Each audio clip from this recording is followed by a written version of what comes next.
মা, আমার না ফাটিয়ে গেছে। ফাটিয়ে গেছে তা ভেজলিন লাগাই নাই। ভেজলিন লাগিয়েছি মা, তাও কিছু হচ্ছে না। দেখ রান্নাঘরে ঘি আছে, ওইটা লাগিয়ে নে, ঠিক হয়ে যাবে। মা, ঘি লাগিয়ে লাগিয়ে শেষ করে দিয়েছি, তাও ঠিক হয়নি। তাহলে তেল লাগিয়ে নে, দেখ ঠিক হয়ে যাবে। সর্ষের তেল, নারকেলের তেল সবকিছু লাগিয়েছি, তারপরেও কিছু হয়নি মা। সবকিছু লাগিয়েছিস তারপরে ঠিক হয়নি? তোর কি ফেটে গেছে? কই কিছুই তো দেখতে পাচ্ছি না। মা, আমার উপরে কিছু ফাটেনি, এইখানে পুরো ফেটে গেছে মা, পুরো ফেটে গেছে। হে আল্লাহ, কি অঘটনটাই না ঘটিয়েছে।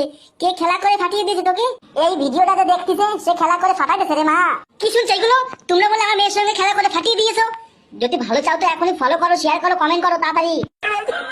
মা, আমার না ফাটিয়ে গেছে। ফাটিয়ে গেছে তা ভেজলিন লাগাই নাই। ভেজলিন লাগিয়েছি মা, তাও কিছু হচ্ছে না। দেখ রান্নাঘরে ঘি আছে, ওইটা লাগিয়ে নে, ঠিক হয়ে যাবে। মা, ঘি লাগিয়ে লাগিয়ে শেষ করে দিয়েছি, তাও ঠিক হয়নি। তাহলে তেল লাগিয়ে নে, দেখ ঠিক হয়ে যাবে। সর্ষের তেল, নারকেলের তেল সবকিছু লাগিয়েছি, তারপরেও কিছু হয়নি মা। সবকিছু লাগিয়েছিস তারপরে ঠিক হয়নি? তোর কি ফেটে গেছে?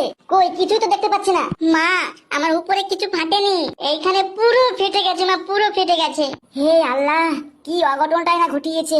কে খেলা করে ফাটিয়ে দিয়েছে তোকে? এই ভিডিওটাতে দেখতেছে সে খেলা করে ফাটাইতেছে রে মা। কি শুনছো এগুলো? তোমরা বলে আমার মেয়ের সঙ্গে খেলা করে ফাটিয়ে দিয়েছো? যদি ভালো চাও তো এখনই ফলো করো, শেয়ার করো, কমেন্ট করো তাড়াতাড়ি।